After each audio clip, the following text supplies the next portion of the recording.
हाँ आज Rajya Sabha zero hour उठी नेशनल हाईवे समस्या को लेकिन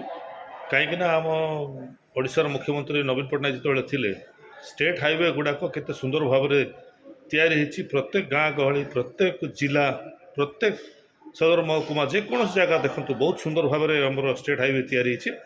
एवं नेशनल हाईवे गुड़ाक काम सब अधूरा रही से बहुत लोग मृत्यु मुखर पड़ुंट बारंबार एक्सीडेंट होची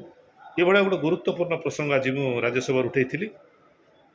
निश्चित भाव में आशा करी जे मोर जो डिमांडटा ओडिशा लोकों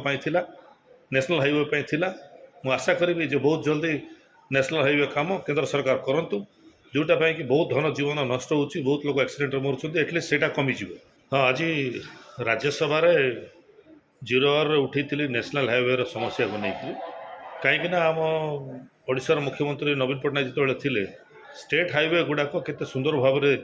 तैयारी प्रत्येक गाँ गहली प्रत्येक जिला प्रत्येक सदर महकुमा जेकोसी जगह देखते बहुत सुंदर भाव में आम स्टेट हाईवे तैयारी एवं नेशनल हाईवे गुड़ाक काम सब अधूरा रही से बहुत लोग मृत्यु मुखर पड़ुंट बारंबार एक्सीडेंट होची ये भाया गोटे गुरुत्वपूर्ण प्रसंग आज मुझे राज्यसभा उठे निश्चित भाव में आशा करी जे मोर जो डिमांडटा ओडिशा लोकों नेशनल हाईवे मुझे आशा करी जे बहुत जल्दी नेशनल हाईवे काम केंद्र सरकार करंतु जोटा कि बहुत धन जीवन नष्ट हो बहुत लोग एक्सीडेंट मरुँच एटलिस्ट से कमिज।